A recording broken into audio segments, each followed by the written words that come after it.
During a night at a hotel, the millionaire was paralyzed when he saw that the janitor was identical to his wife who had died 20 years ago. He approached.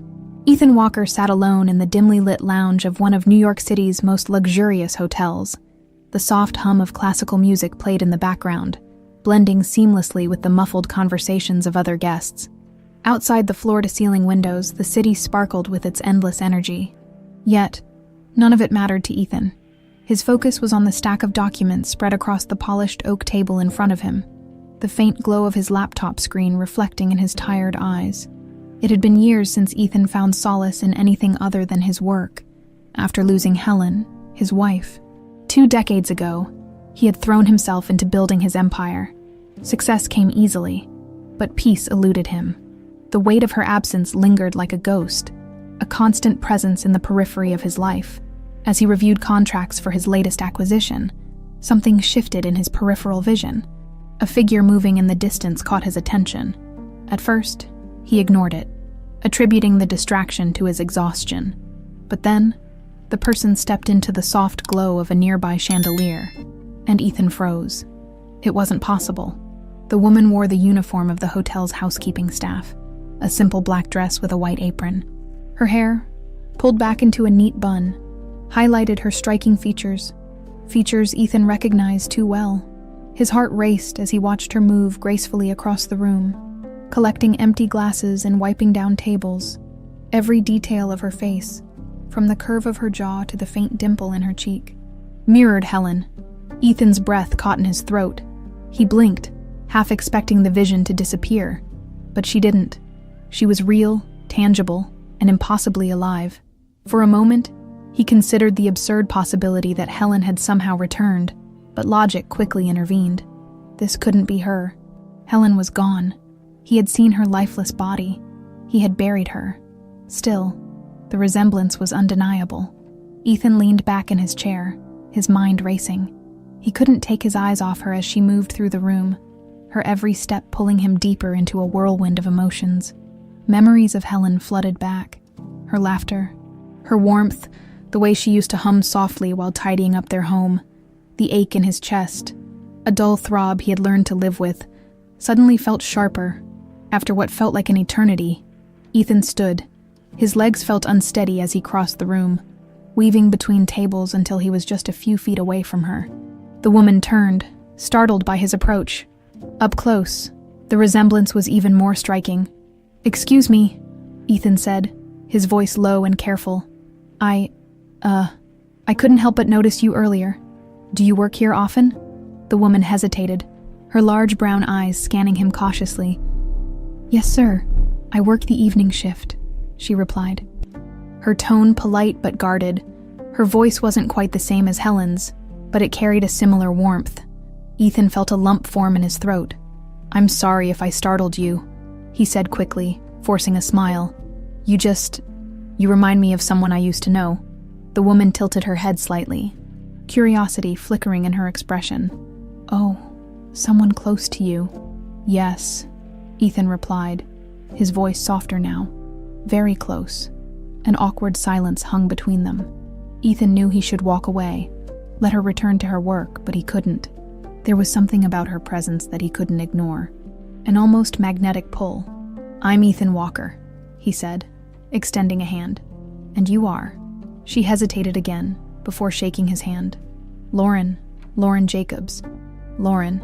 The name didn't ring any bells, but it didn't matter.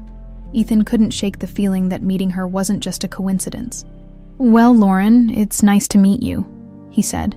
Do you have a moment to talk? I'd love to learn more about you." Lauren frowned slightly, glancing around the lounge. "I'm working, Mr. Walker, but if you need anything, I can get it for you." Ethan nodded, realizing how odd his request must have sounded. "Of course, I didn't mean to interrupt your work. Thank you, Lauren."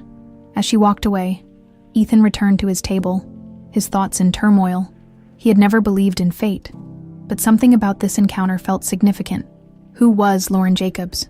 And why did she look so much like Helen? That night, Ethan couldn't focus on his work. He replayed every moment of their interaction, determined to learn more about the mysterious woman who had stirred emotions he thought were long buried. For the first time in years, Ethan felt something he hadn't felt in a long time. Hope Ethan Walker spent the next day restless, his thoughts consumed by the woman he had met the night before, Lauren Jacobs. Her name echoed in his mind, bringing a strange mix of comfort and unease. The resemblance to Helen was uncanny, yet Lauren had her own distinct presence. Ethan couldn't shake the feeling that their meeting was more than a random encounter. By late afternoon, he found himself back at the hotel lounge, nursing a glass of scotch. He wasn't sure what he was waiting for. Perhaps just a glimpse of her again. As if on cue, Lauren appeared, pushing a cart stacked with cleaning supplies. She moved with the same quiet grace, her expression focused but serene. Ethan's heart quickened, and he realized he couldn't let the opportunity slip away. This time, he decided to approach her with more tact. He watched her for a moment, gathering his thoughts before walking over. Lauren noticed him and paused, her expression a mix of surprise and wariness. "Miss Jacobs," Ethan said, offering a warm smile. "I hope I'm not bothering you." Lauren straightened, her hands resting on the cart. "Mr. Walker," she replied politely. "No, you're not bothering me. Is there something I can help you with?" Ethan hesitated for a beat, then gestured toward a nearby table. "Actually, I was hoping to have a word with you. Just a quick conversation, if you have a moment." Lauren glanced around, as if assessing whether she could spare the time. After a moment, she nodded. "I suppose I can take a short break." They sat across from each other, the polished surface of the table reflecting the soft glow of the chandelier above. Ethan studied her closely, noting the subtle differences that set her apart from Helen. The way her eyes crinkled slightly when she smiled, the faint scar along her left eyebrow. "So," Lauren began, breaking the silence, "what did you want to talk about?" Ethan leaned forward, his hands clasped together. "I won't beat around the bush, Lauren. You remind me of someone very important to me, someone I lost a long time ago." Her brows furrowed, and she tilted her head slightly. "I see. Is that why you approached me yesterday?" "Yes," Ethan admitted. "I know it sounds strange, but the resemblance is remarkable. It's been on my mind ever since." Lauren seemed to consider his words carefully. "I'm sorry for your loss, Mr. Walker, but I'm not sure why I remind you of her." Ethan hesitated, unsure how much to share. Finally, he decided on honesty. "Her name was Helen. She was my wife. She passed away years ago. And seeing you brought back memories I thought I'd buried." Lauren's expression softened, a hint of sympathy flickering in her eyes. "That must have been hard," she said quietly. "Losing someone you love like that." "It was," Ethan said, his voice low. "And I'm sorry if my reaction yesterday made you uncomfortable." "It wasn't my intention." Lauren shook her head. "It's okay. I guess I'm just not used to people paying much attention to me." Ethan frowned. "Why would you say that?" She shrugged, her gaze dropping to the table. "I'm just a cleaner, Mr. Walker. People don't usually stop to notice us." "That's a shame," Ethan said firmly. "Because you're clearly someone worth noticing." Lauren looked up, surprised by the sincerity in his tone. For a moment, neither of them spoke, the weight of unspoken thoughts hanging between them. Then Ethan cleared his throat, breaking the tension. "Lauren, I'd like to help you," he said. "You mentioned last night that you work evenings here. Are you pursuing any other opportunities? Studying, perhaps?" Lauren blinked, caught off guard by the question. Well, no. I've thought about going back to school, but it's hard to find the time or the money." Ethan nodded, as though he had expected the answer. "What if I offered to sponsor your education? Cover the costs? Give you the resources you need?" Lauren's eyes widened in disbelief. "Why would you do that?" "Because I believe in helping people who deserve it," Ethan said simply. "And you strike me as someone who does." Lauren stared at him, her expression a mix of suspicion and curiosity. "That's incredibly generous of you, but I'm not sure I can accept." "Why not?" "Because I don't know you," she admitted. "And I'm not used to people offering help without wanting something in return." Ethan smiled faintly. "I understand your hesitation. All I'm asking is that you think about it. No strings attached. Just an opportunity to pursue what you want in life." Lauren hesitated, her gaze searching his face for any sign of ulterior motives. Finally, she nodded slowly. "I'll think about it." "That's all I ask," Ethan said, his tone warm. "Take your time, and if you decide to accept, just let me know," as Lauren stood to leave. Ethan felt a flicker of hope. She might not trust him yet, but this was a start.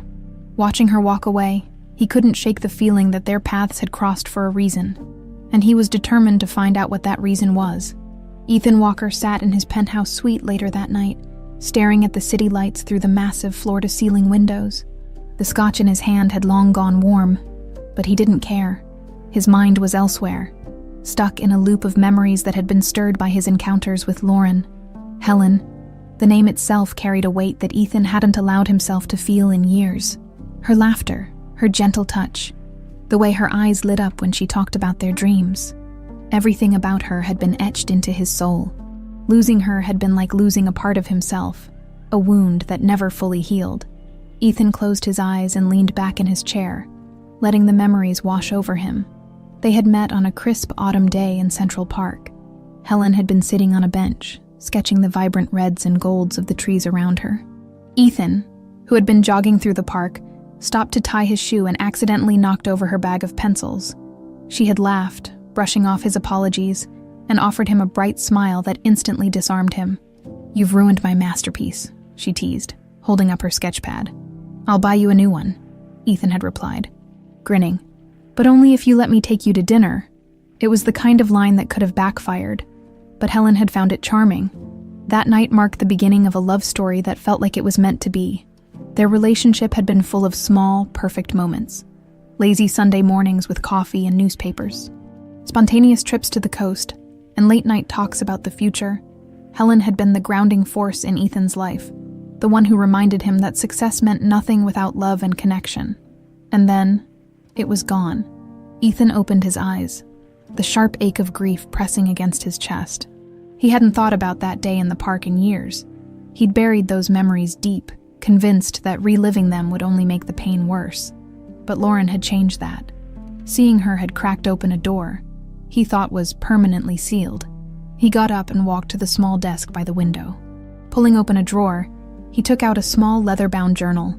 It was one of Helen's old sketchbooks, the pages filled with drawings of the places they had visited together. He flipped through it slowly, his fingers tracing the lines of her delicate handwriting. As he turned the pages, something fell out. A small photograph tucked between the pages.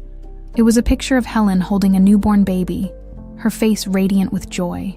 Ethan felt his breath catch. The photo had been taken in the hospital the day their daughter was born. Lila. The name felt foreign on his tongue, a name he hadn't spoken in decades.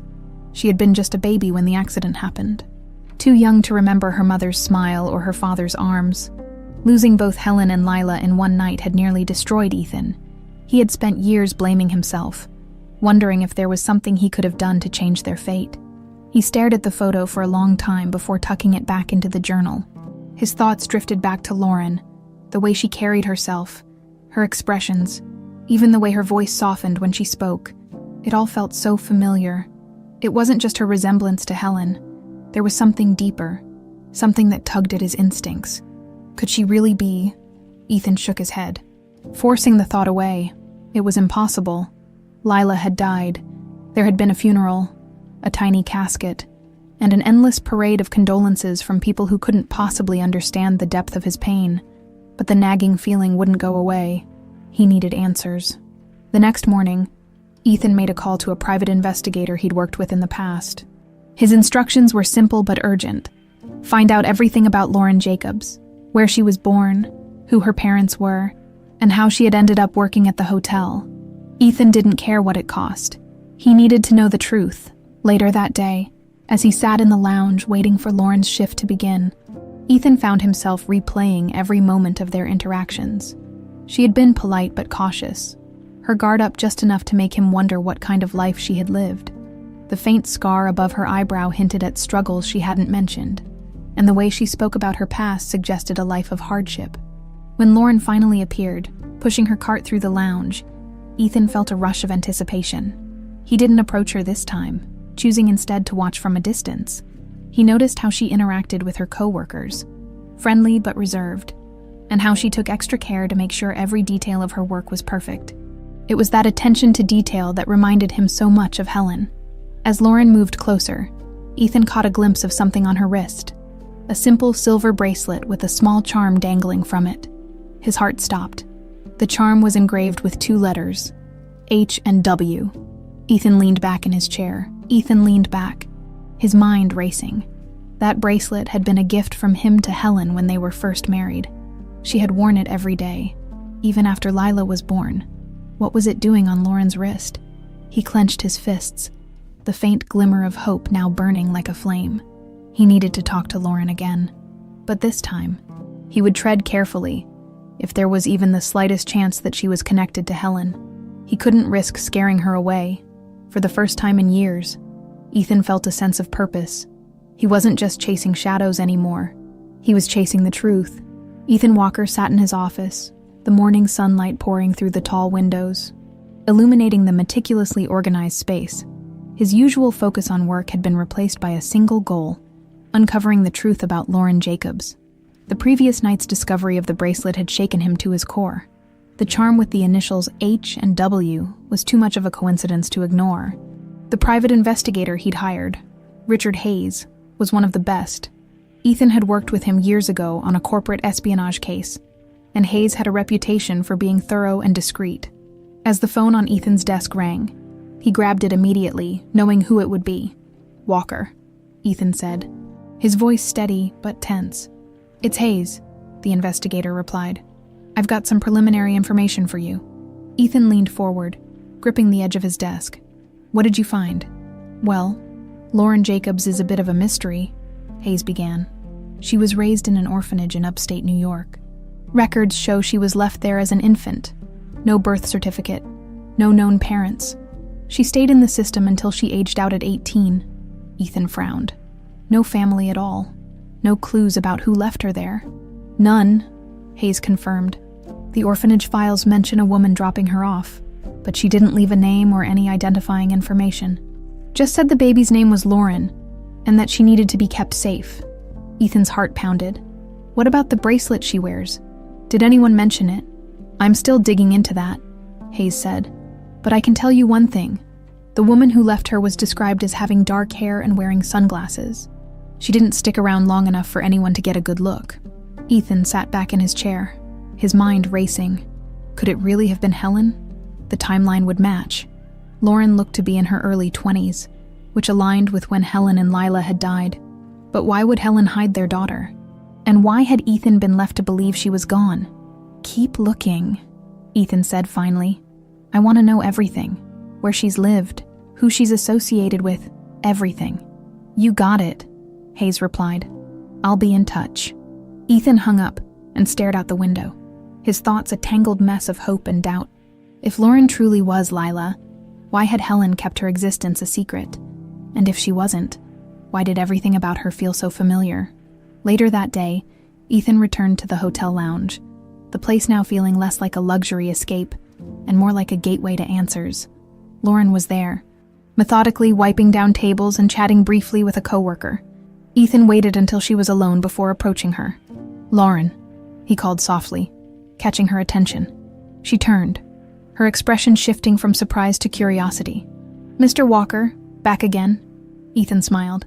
"I find this place conducive to thinking," he said, gesturing to the lounge. "But I was hoping I could talk to you again, just for a moment." Lauren hesitated but nodded. "Sure." They sat at the same table as before, the familiarity of the setting making the moment feel oddly intimate. Ethan studied her carefully, looking for traces of recognition in her eyes. But her guarded demeanor gave nothing away. "I've been thinking about our last conversation," Ethan began. "You mentioned growing up in an orphanage. That must have been difficult." Lauren shrugged, her fingers fidgeting with the bracelet on her wrist. "It was all I knew. The people there were kind, but it wasn't exactly a home." Ethan's gaze dropped to the bracelet, the charm catching the light. "That bracelet you wear. It's unique. May I ask where you got it?" Lauren blinked, surprised by the question. "I've had it as long as I can remember. The woman who left me at the orphanage put it on me. The staff said it was the only thing she brought with me." Ethan felt a surge of emotion but kept his expression neutral. "Do you know what the initials stand for?" Lauren shook her head. "No idea. I've always wondered. But it's not like I had anyone to ask. Ethan nodded slowly, his mind racing. He needed to tread carefully. If she was connected to Helen, it was clear Lauren didn't know it. But the bracelet, combined with her appearance, was too much to ignore. "You deserve answers, Lauren," Ethan said, his voice steady. "Have you ever thought about looking into your past?"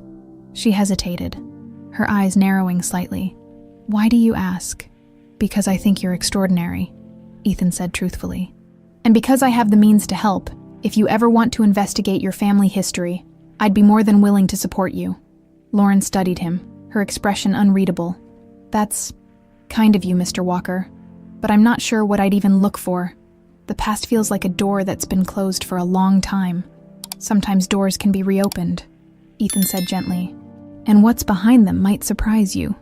Lauren gave a small, cautious smile. "I'll think about it." Ethan nodded, satisfied for now. As she returned to her work, he felt the weight of the bracelet's significance pressing down on him. The pieces of the puzzle were beginning to align, but there were still too many questions unanswered. He would find those answers, no matter what it took. Ethan Walker's office was unusually quiet the next morning, the hum of activity in the background failing to penetrate the heavy thoughts that occupied his mind. The phone call from Richard Hayes the day before had left him with more questions than answers.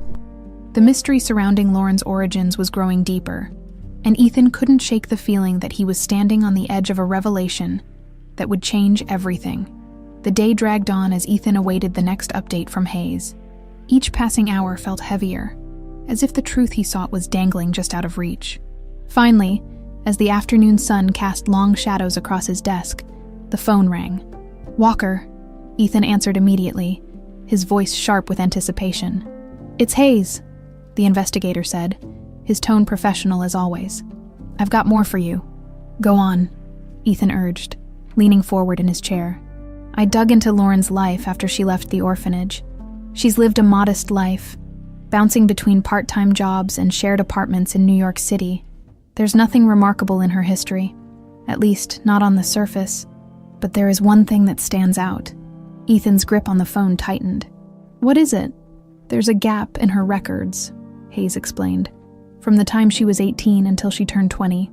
There's no paper trail, no employment records, no rental agreements. Nothing. It's like she vanished for 2 years. Ethan frowned. "That's odd.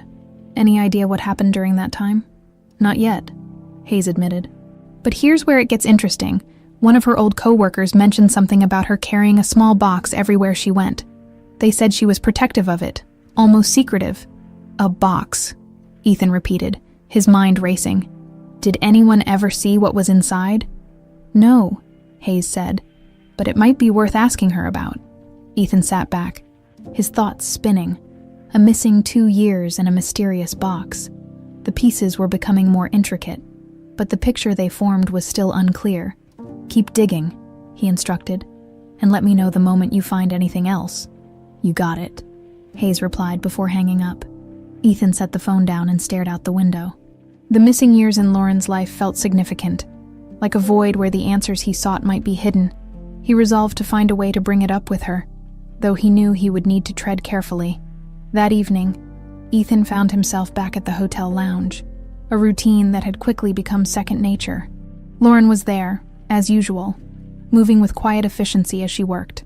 This time, Ethan waited for her shift to end before approaching her.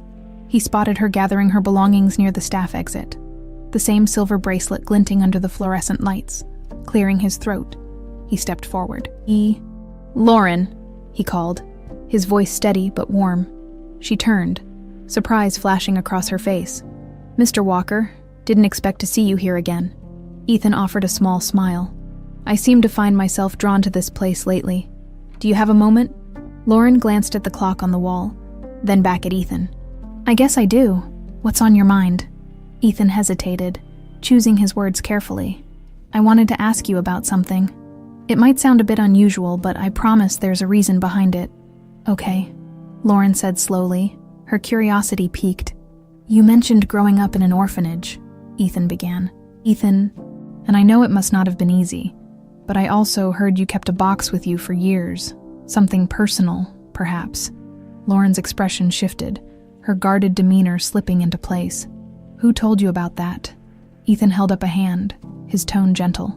A little birdie. I don't mean to pry, but it sounded like it might be important to you. Lauren crossed her arms, her gaze wary. It's just some old stuff, nothing worth talking about. Sometimes the things we keep closest to us are the most meaningful, Ethan said softly.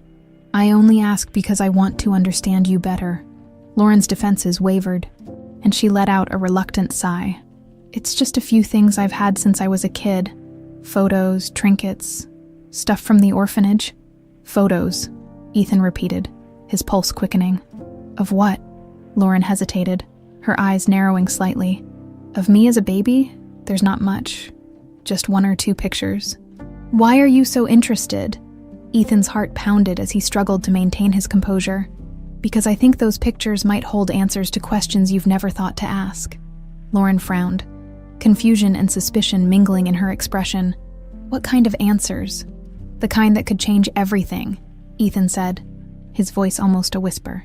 Lauren, if you'll let me, I'd like to help you uncover the truth about your past. Lauren stared at him, her mind clearly racing. Why do you care so much? Ethan met her gaze, his own eyes filled with determination. Because I believe you're extraordinary, Lauren, and I think your story is far from ordinary. For a moment, silence hung between them. Then Lauren nodded slowly. All right, she said. I'll bring the box tomorrow, but I'm not making any promises.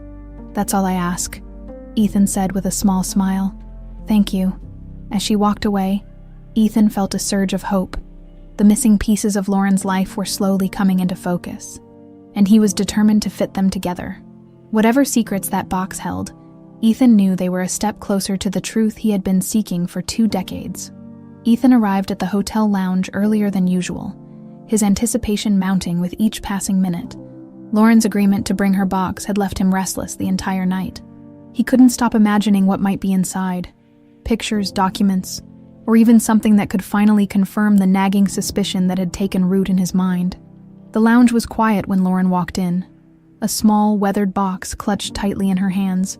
Her usual confidence was replaced with an air of uncertainty, as if she were second-guessing her decision to share something so personal. Ethan stood as she approached, offering a reassuring smile. You didn't have to do this, Ethan said gently as she sat down across from him. Lauren placed the box on the table and glanced at it, her fingers brushing over its edges.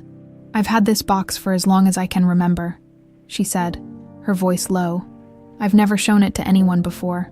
I guess I'm not even sure why I'm showing it to you. Because sometimes sharing the weight of something makes it easier to carry, Ethan replied, and I promise to treat whatever's inside with care.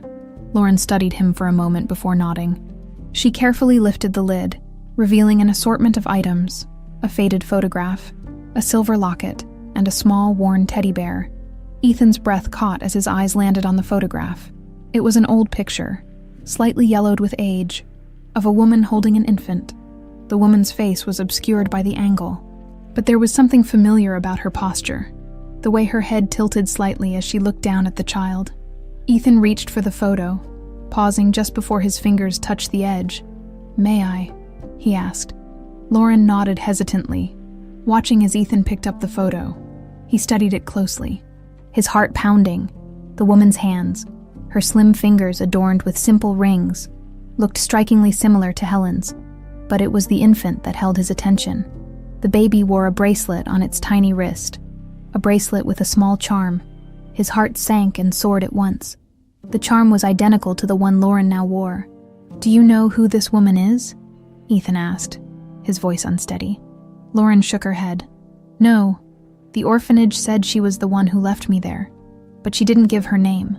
This photo and the bracelet were all she left behind. Ethan set the photo down carefully and looked at Lauren. That bracelet, it's more significant than you realize. Lauren frowned, glancing at the charm on her wrist. Why? It's just a bracelet. It's not just a bracelet, Ethan said firmly. I gave one exactly like it to my wife, Helen, when we were first married. It was custom made. There aren't any others like it. Lauren stared at him, her eyes wide with disbelief. Are you saying this belonged to your wife? I don't know for certain, Ethan admitted, though his gut told him otherwise. But the resemblance, the bracelet, and now this photo. It's too much to ignore. Lauren looked down at the bracelet, her fingers tracing the charm. But that doesn't make sense, she said quietly. Why would your wife leave me at an orphanage, and why wouldn't she tell you? Ethan hesitated, the weight of his own questions pressing down on him. I don't know, he said honestly, but I'm going to find out. Lauren leaned back in her chair, her expression conflicted. This is a lot to take in. I don't even know what to think. I understand, Ethan said softly, and I don't expect you to have all the answers right now. But Lauren, if you'll let me, I want to help you. I want to uncover the truth. For both of us. Lauren met his gaze, her eyes searching his for sincerity. Okay, she said after a long pause. But if we're doing this, I need to know the truth too. No half answers, no secrets. You have my word, Ethan replied. That night, Ethan contacted Richard Hayes, relaying everything he had learned. The photograph and bracelet added new layers to the mystery, and Ethan's determination only grew. Hayes promised to expedite the investigation, focusing on records from the orphanage and any connections to Helen. The following days were a blur of anticipation and tension. Ethan met with Lauren whenever their schedules allowed, each conversation peeling back another layer of their shared history. Lauren began to open up more, sharing stories from her childhood, her struggles, her dreams, and the unanswered questions that had always lingered in the back of her mind. One evening, as they sat together in the lounge, Lauren spoke hesitantly. Do you think this is really possible? That I'm connected to you? Ethan looked at her, his expression serious. I think it's more than possible, Lauren. I think it's likely. And if it's true, it changes everything. Lauren nodded slowly, her fingers tightening around the bracelet. Then I guess there's no turning back now. Ethan reached across the table, his hand resting lightly on hers. We'll face whatever comes next together. For the first time in years, Ethan felt a glimmer of hope, a sense that he was on the brink of something extraordinary. The answers he sought were within reach, and he wouldn't stop until he uncovered the truth. Ethan Walker sat in his sleek black sedan, staring at the towering office building in front of him. The reflective glass exterior gave nothing away about the man inside. Andrew Walker, his younger brother, and the last person Ethan wanted to see. Yet, if there were answers to the questions swirling in his mind, Andrew might hold the key. Ethan had spent the past 2 days analyzing every detail of Lauren's box, cross-referencing the photo and bracelet with memories of Helen. Each clue led back to one undeniable conclusion. Lauren was connected to Helen, and Andrew had been heavily involved in the aftermath of her death. His sudden ascent in the company after Helen's accident, coupled with his evasiveness over the years, painted a damning picture. Ethan inhaled deeply, his jaw tightening. He hadn't confronted Andrew about Helen's death in decades, unwilling to relive the pain. But now, with Lauren's existence potentially rewriting everything he thought he knew, he had no choice. He stepped out of the car and strode toward the building, his polished shoes clicking against the marble floor of the lobby. The receptionist greeted him with a polite smile, but Ethan waved her off. I'm here to see Andrew. He's expecting me. Without waiting for a response, Ethan made his way to the private elevator that led to Andrew's executive suite. The ride up felt interminable, the silence in the elevator amplifying his racing thoughts when the door slid open. He stepped into Andrew's spacious office, where his brother sat behind a sprawling mahogany desk. Ethan, Andrew greeted, leaning back in his chair with a smirk. What an unexpected surprise. To what do I owe the pleasure? Ethan didn't bother with pleasantries. We need to talk now. Andrew raised an eyebrow, his smirk fading slightly. Sounds serious? Should I be worried? Ethan's eyes narrowed. That depends on what you have to say. Andrew gestured to the chair opposite his desk. By all means, have a seat. Ethan remained standing. I'm not here for small talk, Andrew. I need the truth about Helen, about her death, and about everything you've been hiding. Andrew's expression darkened, his posture stiffening. I don't know what you're talking about. Don't play dumb with me, Ethan snapped, his voice rising. I've spent years trying to move on, trying to believe that what happened to Helen was just a tragic accident. But now, I'm starting to see the cracks in the story, and your fingerprints are all over them. Andrew stood, his palms pressing against the desk as he leaned forward. You've always been good at spinning conspiracy theories, Ethan. But accusing me of hiding something about Helen, that's crossing a line. Is it? Ethan shot back. Because I've been uncovering things that don't add up. A missing bracelet, a photograph, and a young woman who looks exactly like Helen. Do you expect me to believe this is all coincidence? Andrew's smirk returned, but it was colder this time. A young woman who looks like Helen. You've really gone off the deep end. I know you were involved, Ethan said, his voice steady but laced with anger. You had everything to gain from Helen's death. She stood in the way of your ambitions, and once she was gone, you didn't waste a second stepping into the spotlight. Andrew scoffed. That's rich coming from you. You were the grieving husband, wallowing in self-pity while the rest of us picked up the pieces. Don't blame me for taking charge when you couldn't. Ethan's fists clenched, but he forced himself to stay composed. This isn't about me. It's about the truth. And if you had anything to do with Helen's death, I will find out. Andrew circled the desk, closing the distance between them. Careful. Big brother, he said, his tone dripping with mockery. Throwing around accusations without proof can be dangerous. You wouldn't want to tarnish that pristine reputation of yours. Ethan met his gaze, unflinching. This isn't about reputation. This is about justice. And I'm not going to stop until I get it. Andrew chuckled, the sound low and menacing. You always did love playing the hero. But let me give you some advice, Ethan. Some truths are better left buried. Dig too deep, and you might not like what you find. Ethan stepped closer, his voice low and firm. That sounds like a confession. It's a warning, Andrew replied, his smirk fading. Walk away, Ethan, for your sake and everyone else's. Ethan stared at him for a long moment, his mind racing. Andrew's demeanor, so calm yet so calculating, only fueled Ethan's suspicions. But without concrete evidence, this confrontation would only be the beginning. I'm not walking away, Ethan said finally. You can try to scare me, Andrew, but it won't work. You'll slip up eventually, and when you do, I'll be there. Andrew's eyes narrowed, his expression unreadable. Suit yourself. Ethan turned on his heel and left the office, his chest tight with a mixture of anger and determination. Andrew's evasiveness only confirmed what he already suspected. There was more to Helen's death than anyone had admitted, and Andrew was at the center of it. As the elevator descended, Ethan's phone buzzed in his pocket. He pulled it out and saw a message from Richard Hayes. I found something. Call me ASAP. Ethan's pulse quickened. Whatever Hayes had uncovered, it was another piece of the puzzle. And this time, he was certain it would bring him closer to the truth. Ethan sat in his study, his hands gripping the edges of his desk, as the tension from his meeting with Andrew lingered. The call from Richard Hayes had been brief but promising. He'd uncovered something significant about Lauren's past. Now, Ethan waited impatiently for Hayes to arrive, the minutes stretching into what felt like hours. A sharp knock at the door broke the silence. Come in, Ethan called. Hayes entered, a leather folder tucked under his arm. His expression was calm, but carried an edge of urgency. I've got something that might answer a few of your questions, or raise a lot more. Ethan gestured for him to sit. Tell me. Hayes placed the folder on the desk and opened it, revealing a series of documents and photographs. I managed to track down some additional records from the orphanage Lauren stayed at. Most of it is routine, but there's one entry that stood out.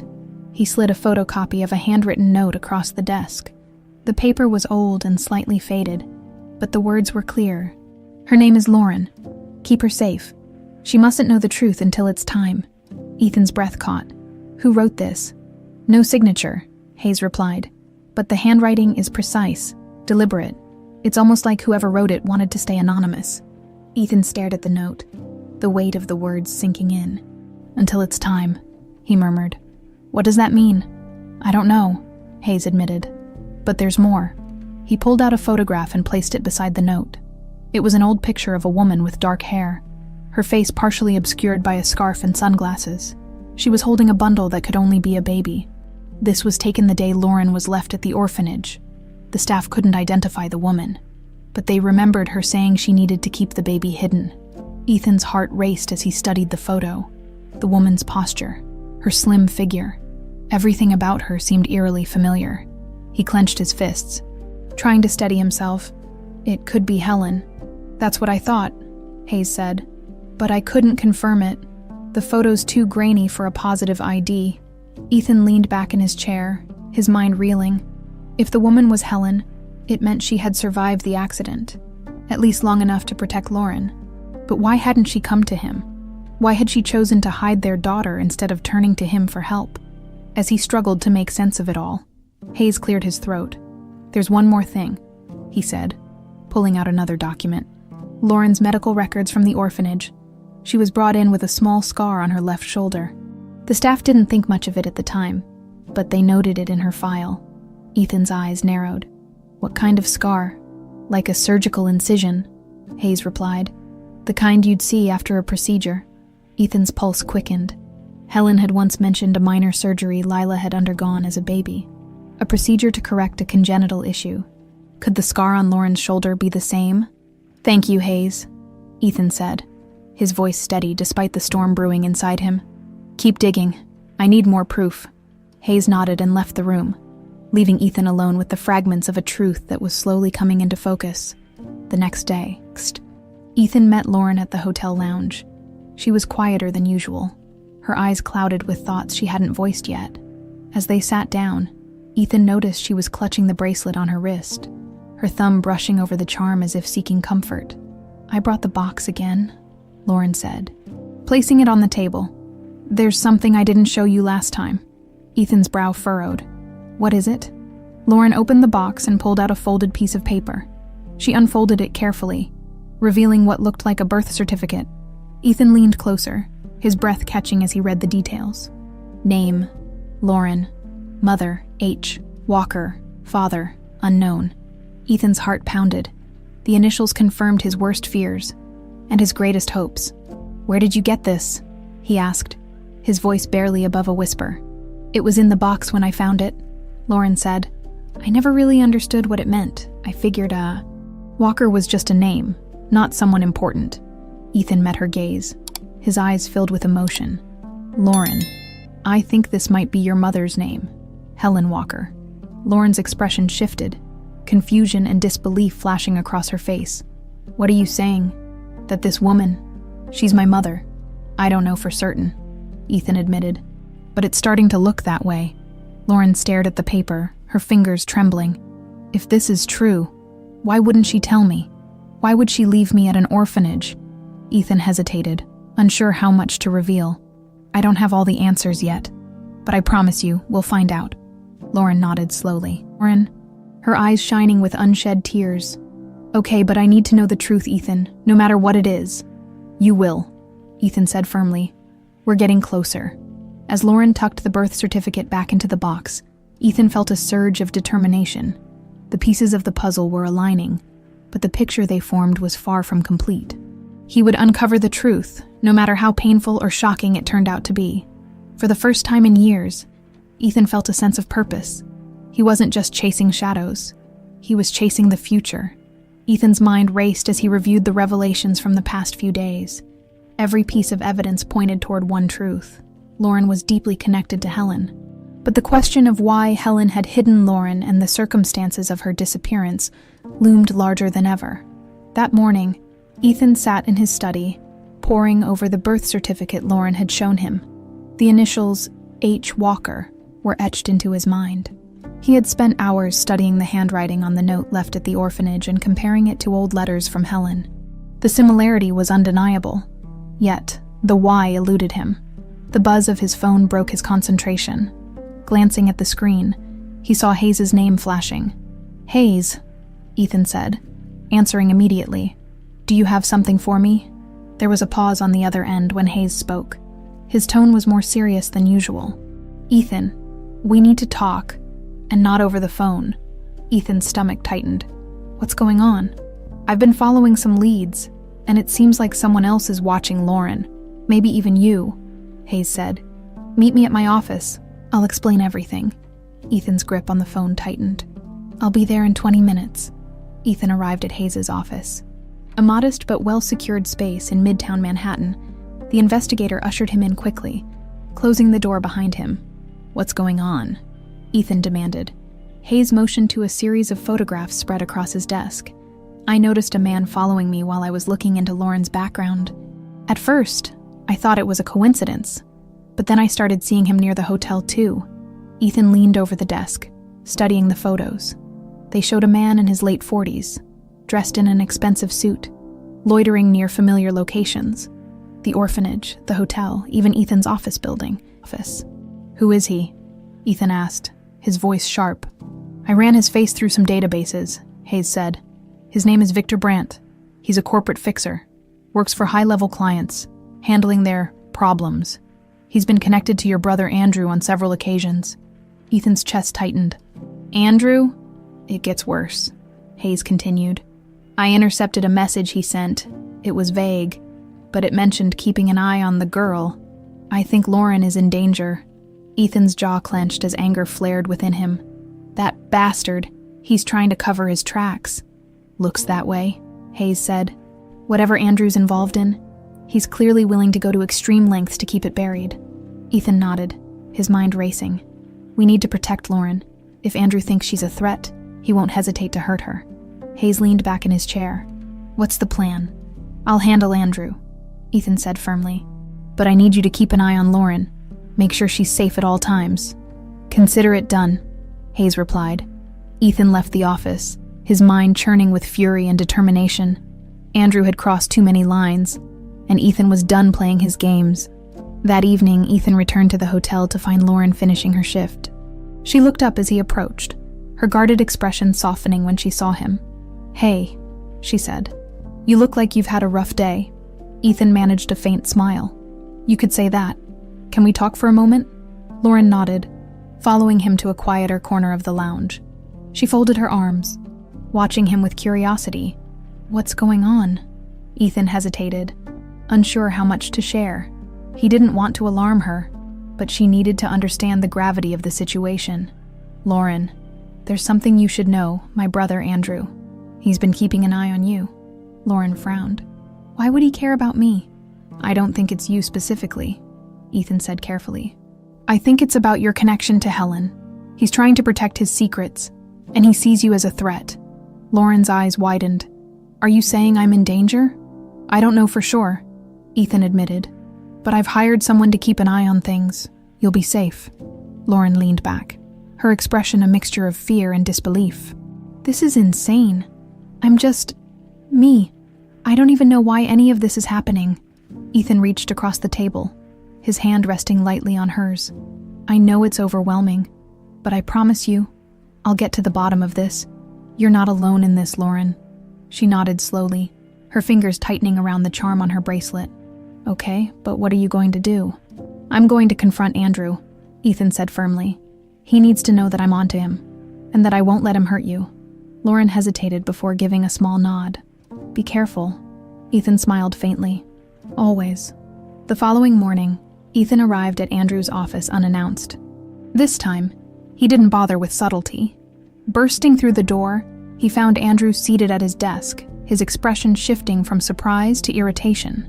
Ethan, Andrew said, leaning back in his chair. This is becoming a habit. Ethan slammed his hands on the desk, his voice low and menacing.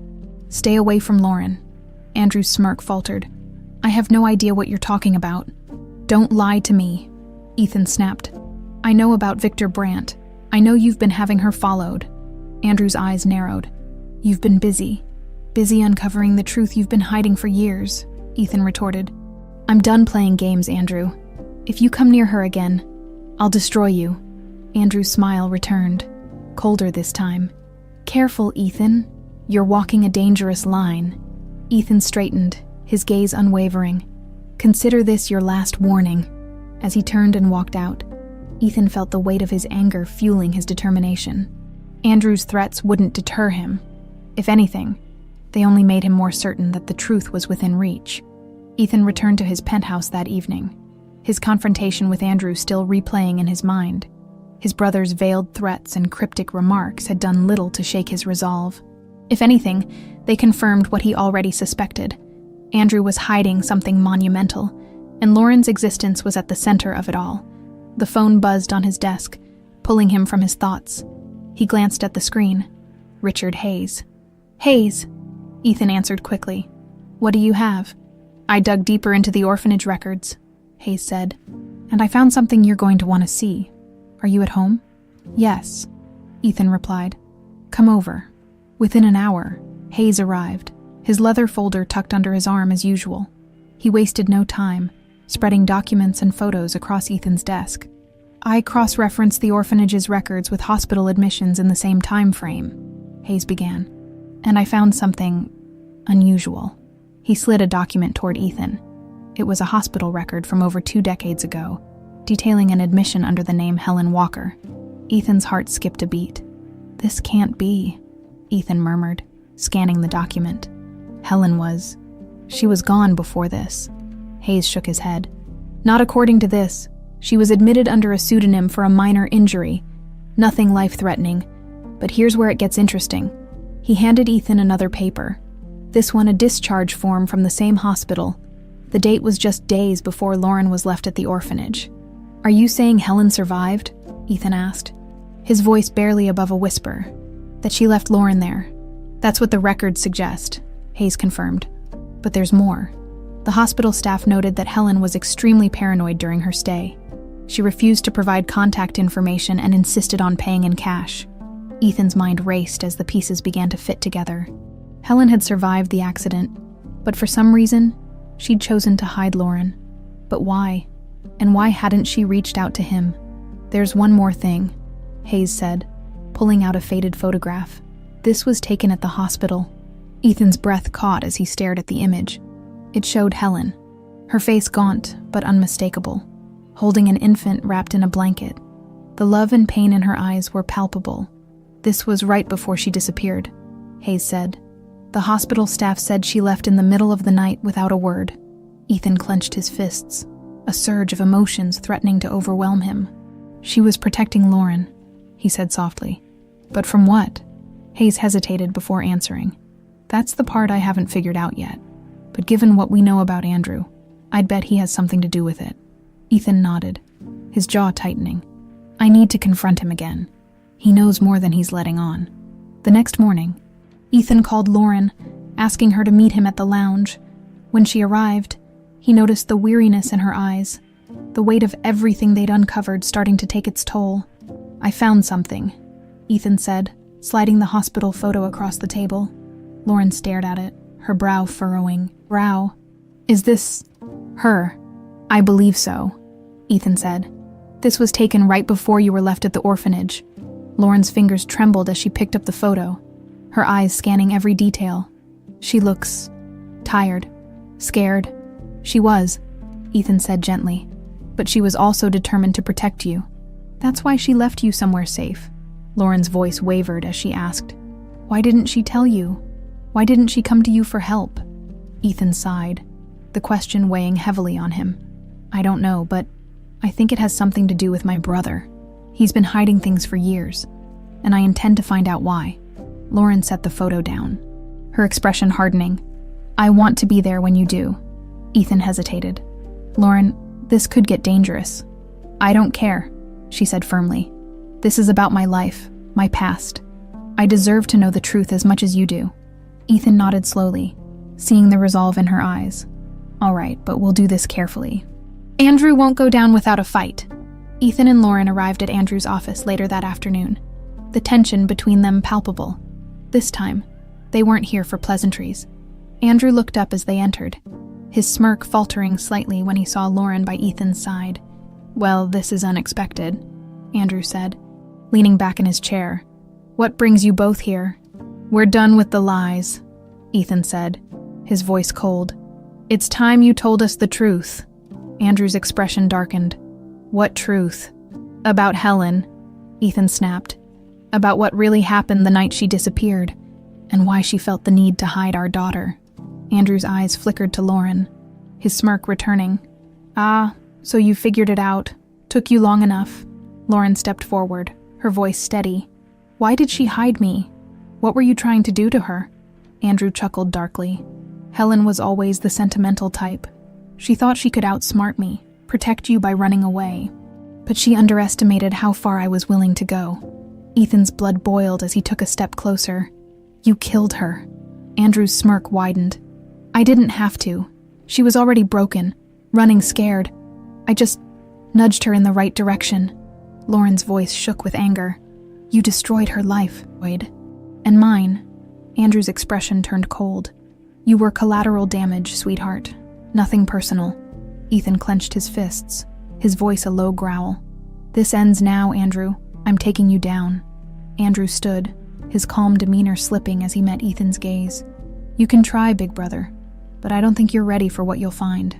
Ethan and Lauren left Andrew's office in silence, the weight of his cryptic confession pressing down on them. For Ethan, the confrontation had confirmed his worst fears. Andrew had manipulated events surrounding Helen's death, and his involvement extended further than he'd ever imagined. For Lauren, it was the first time she'd faced someone who had played a direct role in shaping the tragedy of her life. As they stepped into the elevator, Lauren broke the silence. He didn't even flinch, she said, her voice a mix of anger and disbelief. It's like he doesn't care about the damage he's done. He doesn't, Ethan replied, his tone grim. Andrew's always been ruthless. To him, people are just pieces on a chessboard. Lauren shook her head, her fingers fidgeting with the charm on her bracelet. It's hard to believe someone could be that cold. Ethan glanced at her, his expression softening. You've seen it firsthand now, but we're not done, Lauren. Andrew made a mistake today. He admitted more than he intended. Lauren looked at him, her brow furrowed. Do you really think we can stop him? We have to, Ethan said firmly. For Helen, and for you. Later that evening, they returned to Ethan's penthouse. Lauren sat on the couch, staring out at the city lights, her thoughts racing. Ethan watched her from the kitchen, pouring 2 glasses of water. He could see the turmoil etched on her face, the doubt, the anger, the uncertainty. You're quiet, Ethan said, handing her a glass and sitting across from her. Lauren let out a shaky breath. It's just a lot to process. Everything I thought I knew about my life, it's all a lie. Ethan nodded. I understand. When Helen died, or when I thought she died, it felt like my entire world had been ripped away. I can't imagine what you're feeling right now. Lauren met his gaze, her eyes glistening. Do you really think she was trying to protect me? Or was it just a way to run away? Ethan's heart ached at the doubt in her voice. Helen loved deeply.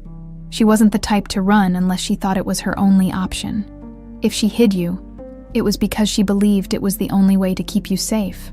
Lauren's grip on the glass tightened. But safe from what? From him. She gestured toward the direction of Andrew's office. What could he have done to her that was so terrible? I don't know, Ethan admitted. But we're going to find out. Lauren hesitated before asking. What if the truth is worse than we can handle? What if it changes everything? Ethan leaned forward, his voice steady. The truth will set us free. Lauren, it might hurt, but it's better than living in the dark. Lauren nodded, though her expression remained troubled. Okay, she said softly. Let's find out. The next day, Ethan met with Richard Hayes to regroup. The investigator's office was cluttered with files and photographs, all related to Helen, Lauren, and Andrew. We need to move quickly, Hayes said as Ethan entered. Andrew knows we're closing in. He'll be trying to cover his tracks. Ethan nodded. Do you have anything new? Hayes gestured to a stack of papers on his desk. I've been digging into Andrew's financial records. There's a lot of shady activity, offshore accounts, shell companies. But one transaction caught my attention. He handed Ethan a document highlighting a wire transfer. This payment was made to a private security firm 2 weeks before Helen disappeared. The firm specializes in surveillance and, let's just say, unconventional solutions. Ethan's stomach turned. You think he hired them to go after Helen? It's likely, Hayes said. The timeline matches, and the firm's reputation aligns with Andrew's methods. Ethan clenched his fists, fury simmering beneath the surface. Do we have enough to expose him? Not yet, Hayes said, but we're close. I've tracked down a former employee of the firm who might be willing to talk. For the right price. Whatever it takes, Ethan said. Set it up. That evening, Ethan returned to the hotel to meet Lauren. She was waiting for him in the lounge, her demeanor calmer but still guarded. Any news? She asked as he sat down. We're making progress. Ethan said.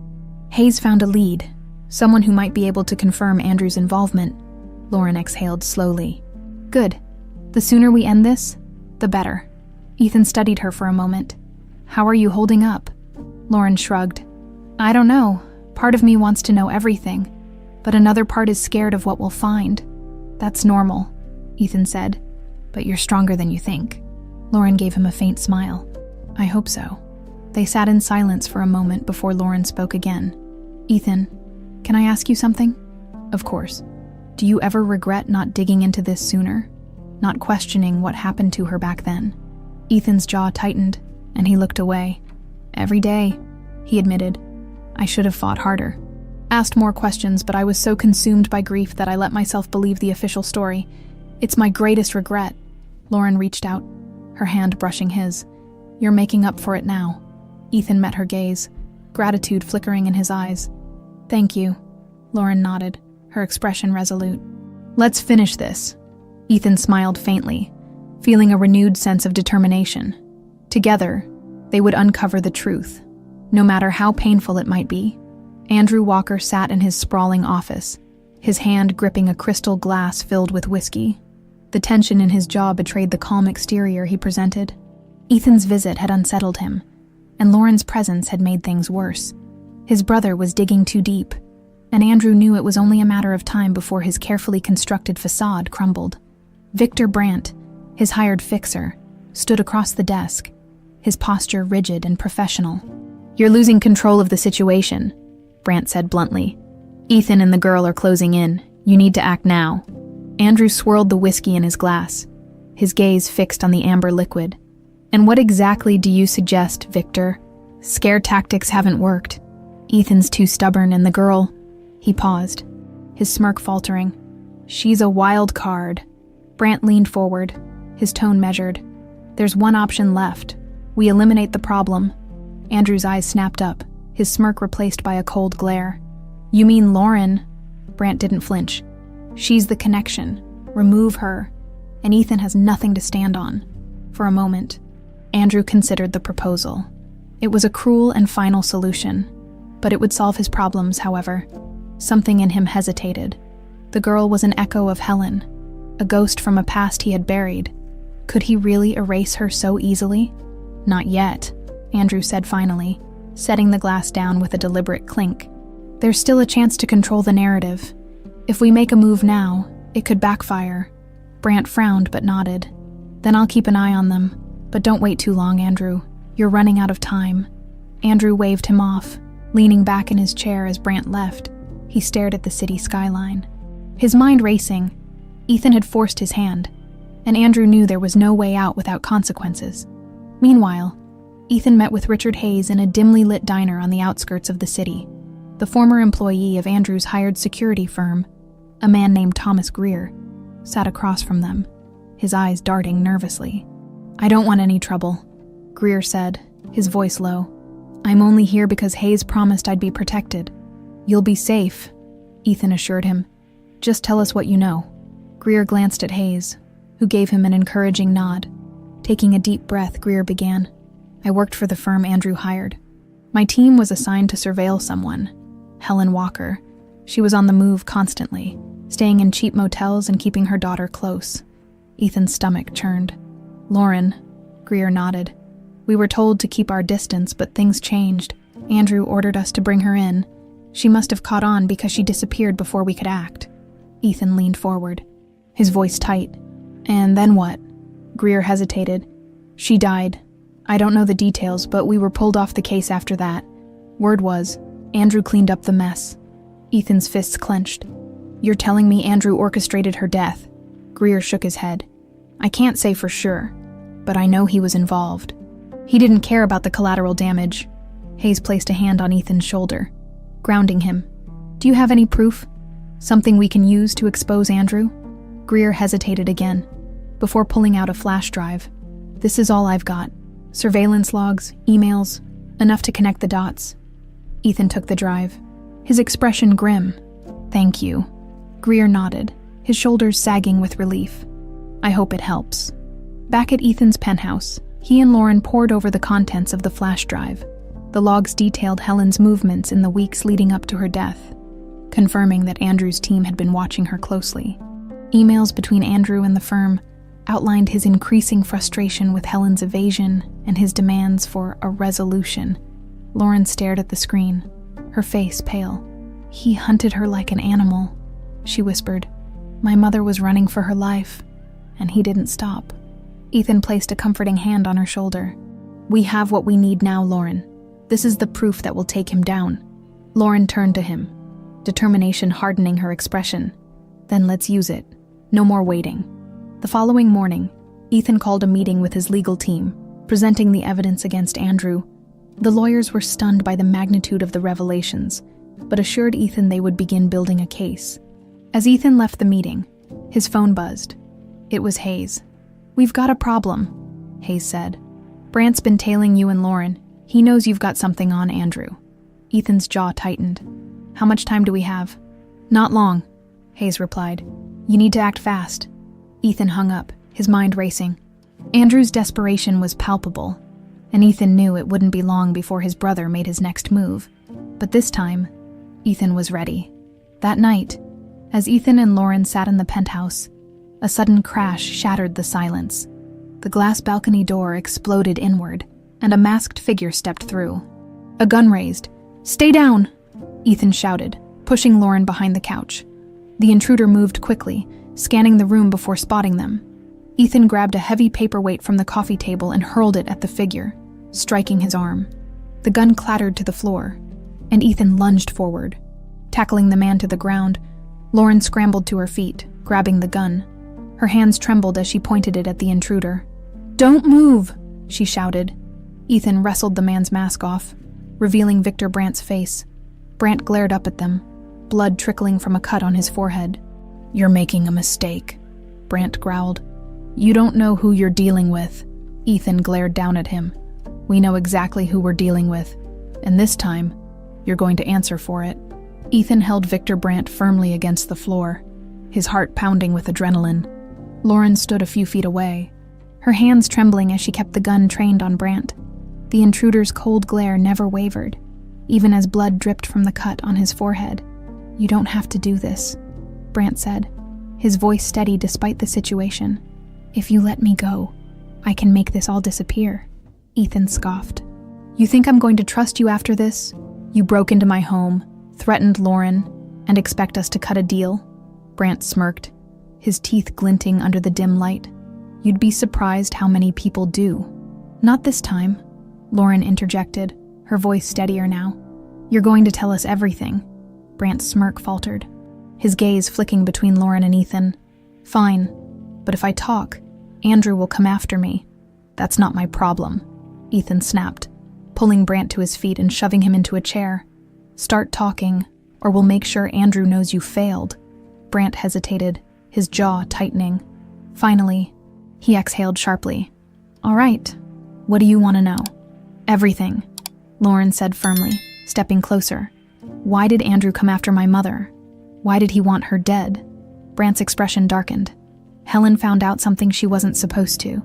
She came across records, financial transactions, backdoor deals. That would have exposed Andrew's illegal activities. He tried to buy her silence, but she refused. When she threatened to go public, he decided she was a liability." Lauren's face paled, her hands lowering slightly. "So he killed her?" Brant shook his head. "Not directly. He sent my team to track her, hoping to corner her and make her disappear quietly. But Helen was smarter than we expected. She kept moving, always staying one step ahead." Ethan clenched his fists, his anger simmering beneath the surface. "And Lauren? What about her?" "She was leverage," Brant admitted. "Andrew thought if he could get to the kid, Helen would surrender, but she figured it out and left the baby at the orphanage before we could reach her." Lauren's voice trembled with emotion. "She sacrificed herself to protect me." Brant nodded. "That's the truth.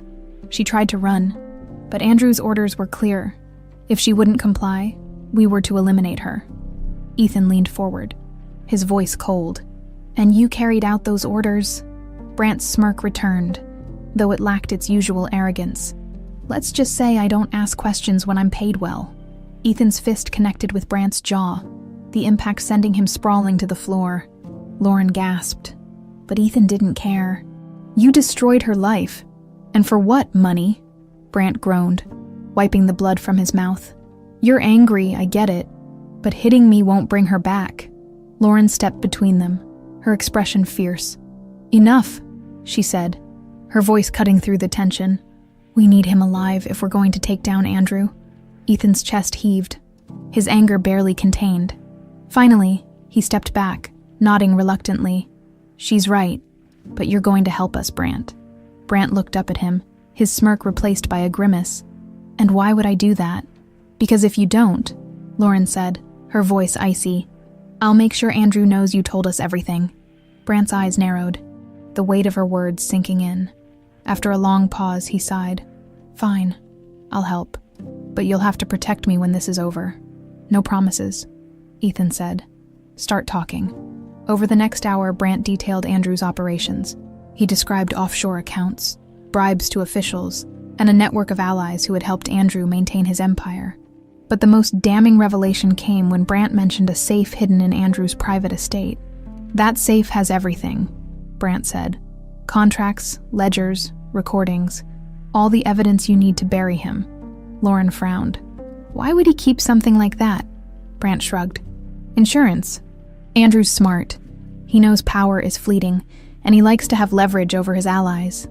Ethan exchanged a glance with Lauren. We need that safe. It won't be easy to get to, Brant warned. The estate is heavily secured. Cameras, guards, the works. Good thing I'm not afraid of a challenge, Ethan said, his voice firm. Lauren, are you with me? Lauren hesitated for a moment before nodding. I'm with you. Ethan turned back to Brant. You're coming too. If this goes south, you'll answer for it. Brant raised his hands defensively. All right, but if we're doing this, we'll need a plan. The next morning, Ethan, Lauren, and Brant gathered in Ethan's penthouse to finalize their strategy. Brant sketched out the layout of Andrew's estate, marking key entry points and security measures. The safe is in his study, Brant explained. It's biometric, fingerprint and code, but I know how to bypass it. Lauren leaned over the map, her brow furrowed. What about the guards? We'll need a distraction, Brant said. Something to pull them away from the study long enough to get in and out. Ethan nodded. We'll figure it out, but this has to work. If we fail, Andrew will come after all of us. Brant smirked. Then let's not fail. As the plan took shape, Lauren felt a mix of fear and determination. She was stepping into dangerous territory, but she knew it was the only way to uncover the truth and honor her mother's sacrifice. Ethan placed a hand on her shoulder, his gaze steady. We've got this, Lauren. Together. Lauren nodded, a flicker of hope igniting in her chest. Let's do it. The tension in Ethan's penthouse was palpable. As the trio reviewed the plan for what felt like the 100th time, the layout of Andrew's estate, scrawled across a blueprint on the table, seemed both a challenge and an opportunity. Every detail had been accounted for, every possible contingency considered. Yet, the stakes loomed over them, a reminder that failure wasn't an option. Ethan glanced at Lauren, who was sitting silently, her gaze fixed on the blueprint. You don't have to come with us, he said gently. This could get dangerous. Lauren looked up, her eyes steady. I'm not staying behind. This is about my mother. And about me, I need to see it through. Ethan nodded, pride and worry flickering in his expression. All right, but stick close to me. Brant cleared his throat, drawing their attention. I hate to interrupt the bonding moment, but we've got a job to do. If we're going to pull this off, we need to move now. The estate security detail changes shifts at midnight, and that's our window. Ethan nodded. Then let's get ready. As the clock struck midnight, the trio arrived at the outskirts of Andrew's sprawling estate. The mansion loomed in the darkness, its high walls and patrolling guards making it look more like a fortress than a home. The night was quiet, save for the faint rustling of leaves in the cool breeze. Brant led the way, his movements swift and calculated. There's a blind spot in the cameras along the east wall, he whispered. We'll climb over there. Lauren followed closely, her heart pounding in her chest. Ethan brought up the rear, his focus sharp as he scanned their surroundings. The climb over the wall was quick and silent, and within minutes, they were crouched in the shadows of the garden, the studies on the second floor. Brant murmured, pointing to a window with dim light spilling out. The safe is behind a bookshelf, Ethan nodded. Let's move. The interior of the mansion was eerily quiet, the sound of their footsteps muffled by the plush carpet. The trio navigated the hallways with precision, avoiding the occasional guard or camera. When they reached the study, Brant motioned for them to stop. Wait here, he said. I'll disable the alarm on the door. Lauren watched as Brant worked, her nerves on edge. She clutched the charm on her bracelet, drawing strength from the memory of her mother. This was for her, she reminded herself, for the truth Helen had died protecting. The soft click of the door unlocking broke her thoughts. Brant pushed it open and gestured for them to enter. The study was lavishly decorated with dark wood paneling and shelves lined with books and artifacts. At the far end of the room, a large mahogany desk stood like a throne. The safe is behind that shelf, Brant said, moving quickly to a section of books. He pressed a hidden latch, and the shelf slid aside to reveal a sleek, high-tech safe. Ethan stepped forward, his gaze fixed on the safe. Can you open it? Brant smirked. Watch and learn. He pulled out a small device from his bag, attaching it to the safe's biometric scanner. As the device hummed to life, Brant entered a series of codes, his fingers flying over the keypad. Seconds later, the safe let out a soft beep, and the door swung open. Inside were neatly organized folders, USB drives, and a stack of cash. Brant grabbed the folders and drives, handing them to Ethan. This is what you need. Everything Andrew's been hiding. Ethan stared at the evidence, a mixture of triumph and anger washing over him. This is it. We've got him. Lauren reached out, her fingers brushing against one of the folders. These are the answers, she said softly. All of them. Before they could celebrate, the sound of footsteps echoed down the hallway. Brant cursed under his breath. We've got company. Time to go. The trio slipped out of the study just as a pair of guards entered the hallway. For a moment, it seemed they would escape unnoticed, but one of the guards turned, his flashlight catching Lauren's face. Hey, the guard shouted, reaching for his radio. Ethan acted on instinct, grabbing a decorative vase from a nearby table and hurling it at the guard. The vase shattered, sending the man sprawling. Brant tackled the second guard, subduing him with swift precision. Let's move, Ethan hissed, pulling Lauren toward the exit. They raced through the mansion, the sound of alarms blaring behind them.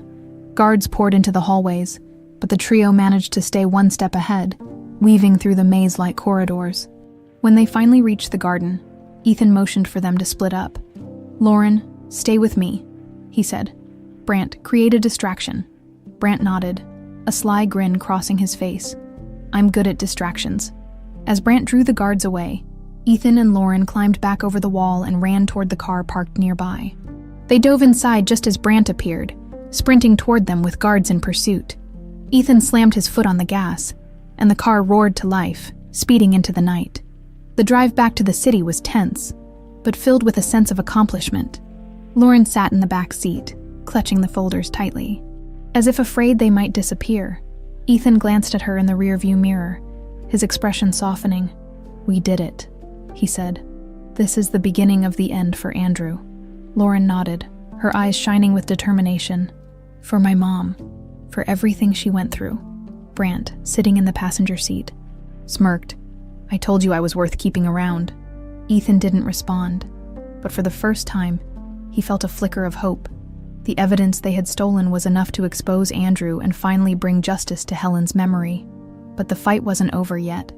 Ethan, Lauren, and Brant returned to the penthouse just as the first hints of dawn painted the sky in shades of orange and pink.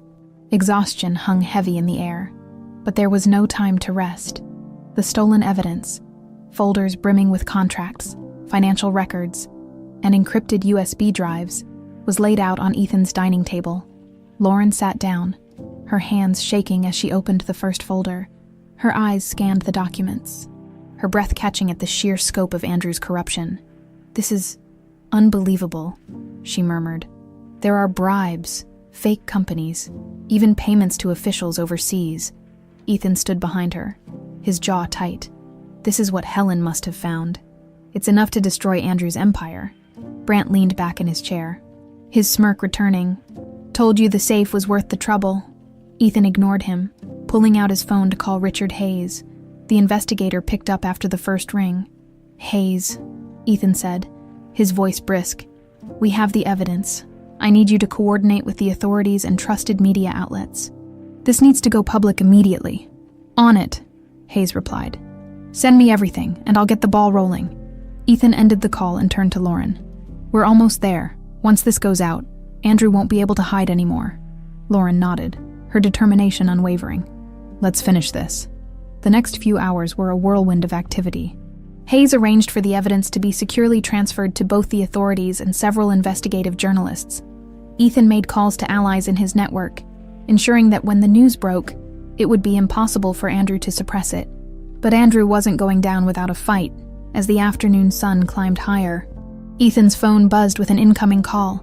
It was from an unknown number. He hesitated before answering, his instincts warning him. "Ethan?" Andrew's voice drawled on the other end, calm but edged with menace. "I see you've been busy." Ethan's grip on the phone tightened. "It's over, Andrew. I have everything. You can't stop this." Andrew chuckled darkly. "You think a few documents and some recordings will bring me down? You've always underestimated me, big brother. This time you underestimated me." Ethan snapped. "Your games end here." Andrew's tone shifted, colder now. "You've forgotten one thing. Ethan, you're not the only one who can play dirty." The line went dead. Ethan lowered the phone, his mind racing. He turned to Lauren and Brant, who were watching him with concern. "That was Andrew, he knows." Brant frowned. "That's not good. If he's desperate, he'll pull out all the stops." Lauren's face paled. "What does that mean for us?" "It means we need to be ready for anything," Ethan said firmly. As the evening approached, the first wave of news reports hit the airwaves. Headlines about Andrew's crimes spread like wildfire, painting a damning picture of his empire. Investigative journalists dissected the evidence. While legal experts speculated on the charges Andrew could face, social media exploded with outrage, the public demanding accountability. Ethan watched the coverage from the penthouse, satisfaction mingling with tension. He knew Andrew wouldn't go quietly. His suspicions were confirmed when the building's security system buzzed, alerting him to an incoming guest. Ethan glanced at the monitor and froze. Andrew stood in the lobby, flanked by two burly men in suits. "He's here?" Ethan said, his voice low. Lauren's eyes widened. "What do we do?" Ethan looked at Brant. "We're not running. If Andrew wants a confrontation, he'll get one." Brant grinned, cracking his knuckles. Finally, some excitement. Minutes later, Andrew strode into the penthouse, his presence commanding. Despite the chaos surrounding him, the two men at his side scanned the room, their hands resting on concealed weapons. Well, Andrew said, his smirk firmly in place. "Quite the operation you've got here, Ethan. I have to say, I'm impressed." Ethan stepped forward, his expression hard. "Save it, Andrew. You're finished." Andrew chuckled, his gaze flicking to Lauren. "And you must be the infamous Lauren, the spitting image of dear Helen." Lauren held her ground, her voice steady despite her fear. "You don't get to talk about her."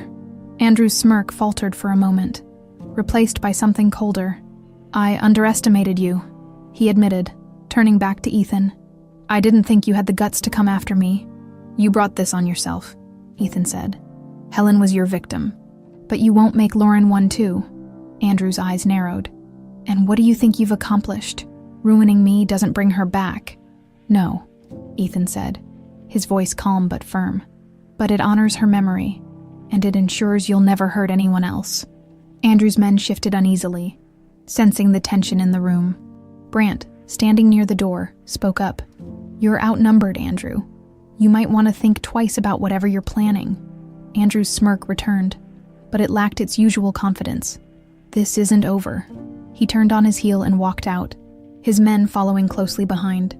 The room fell silent, the weight of the confrontation lingering. Lauren exhaled slowly, her shoulders sagging. "Is it really over?" Ethan placed a hand on her shoulder. "Not yet, but it will be." As night fell, Ethan received a call from Hayes. "It's done," the investigator said. "The authorities are moving in on Andrew's assets. He won't have anywhere to hide." Ethan nodded, relief washing over him. "Thank you, Hayes, for everything." When he ended the call, He turned to Lauren, a small smile on his face. "This is it, the beginning of the end." Lauren smiled back, her expression bittersweet. For her, Ethan agreed. The morning sun rose over New York City, its golden rays reflecting off the glass skyscrapers as the world woke to the headlines that dominated every news outlet. Andrew Walker's empire crumbles amid scandal. Read 1. Whistleblower exposes decades of corruption. Read another. Ethan and Lauren sat in the penthouse living room, the television broadcasting live footage of federal agents swarming Andrew's estate. Lauren watched in silence, clutching her bracelet tightly. The evidence they had exposed had done its job. Andrew's crimes were now public knowledge, and the fallout was swift and unforgiving. Ethan stood behind her, his expression unreadable as he listened to reporters dissecting Andrew's downfall. "It's over," Lauren said softly, breaking the silence.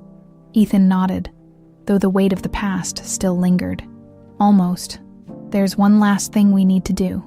That afternoon, Ethan and Lauren met with Richard Hayes at a courthouse downtown. The investigator handed them a final report, detailing the results of his work. "The prosecutors have everything they need," Hayes said. "Andrew will face charges for fraud, conspiracy, and even manslaughter if we push for it." "And we will," Ethan said firmly. "He needs to answer for what he did to Helen." Lauren glanced at the report, her fingers brushing over the pages. "Thank you, Mr. Hayes, for everything." Hayes smiled faintly. "You two did the hard part. I just connected the dots." As they left the courthouse, the weight of the moment settled over them. For Lauren, it felt like the end of one chapter and the beginning of another. For Ethan, it was a long overdue reckoning for his brother's sins. Days later, Ethan and Lauren stood at a quiet cemetery on the outskirts of the city. A new headstone had been placed among the rows, its polished surface gleaming in the sunlight. "Helen Walker, beloved wife and mother, forever in our hearts." Lauren knelt by the grave, placing a small bouquet of lilies at its base. Tears filled her eyes as she whispered, "I hope you know how much you meant to us, and how hard we fought to honor you." Ethan stood behind her, his hands in his pockets as he gazed at the headstone. "She'd be proud of you. Lauren, you're everything she wanted you to be. Strong, kind, and unyielding." Lauren looked up at him, her expression softening. "I couldn't have done this without you." Ethan smiled faintly. "We did it together, as a family." The word family hung in the air, carrying a weight neither of them could ignore. For so long, Ethan had been consumed by grief and regret, shutting himself off from the world. Now, standing beside Lauren, he felt a glimmer of hope, a chance to rebuild what he had lost. Andrew's arrest made international news, the trial promising to be one of the most significant in decades. Witnesses came forward, and the evidence Ethan and Lauren had uncovered sealed his fate. The once untouchable magnate now faced life in prison, his empire reduced to ruins. For Ethan, the victory was bittersweet. Justice had been served, but the scars of the past would never fully heal. Still, he found solace in the bond he had forged with Lauren, a connection that transcended the pain and loss they had endured. Months later, Lauren stood outside a modest storefront in Brooklyn. The sign above the door read, "Helen's Haven, a place for hope." Inside, the space had been transformed into a community center, offering resources for orphans and at-risk youth. It was Lauren's way of honoring her mother's memory while giving back to those who shared her struggles. Ethan walked up beside her, his hands in his pockets. "It's perfect," he said, his voice filled with pride. Lauren smiled. "It's everything I dreamed it could be." They stepped inside, the hum of activity filling the air as volunteers prepared for the grand opening. Lauren looked around, her heart swelling with a sense of purpose. For the first time in years, she felt truly at peace. Ethan placed a hand on her shoulder. "You've come a long way, Lauren. Your mother would be proud." Lauren turned to him, her eyes glistening. "And what about you? Are you proud?" Ethan smiled, the warmth in his expression unmistakable. "More than you'll ever know." As they stood together, surrounded by the beginnings of something beautiful, Lauren realized that her journey wasn't just about uncovering the past. It was about building a future. And for Ethan, it was a second chance to be the family he thought he'd lost forever. On a quiet evening months later, Ethan sat on the balcony of his penthouse. A glass of wine in hand, Lauren joined him, carrying a small photo album she had found in the box from her childhood. Together, they flipped through the pages, pausing at each image of Helen, her radiant smile capturing moments of joy that would never fade. "Do you think she ever imagined this?" Lauren asked, her voice soft. "That we'd find each other after everything?" Ethan looked at her, his expression thoughtful. "Maybe. She always believed in hope, even when things seemed impossible." Lauren nodded, her heart full. "Then I'll keep believing too." As the city lights twinkled around them, Ethan and Lauren shared a quiet moment of reflection. The pain of the past had not disappeared, but it no longer defined them. Together, they had turned their grief into strength, their loss into love, and their despair into hope. And in that moment, they knew they were finally free.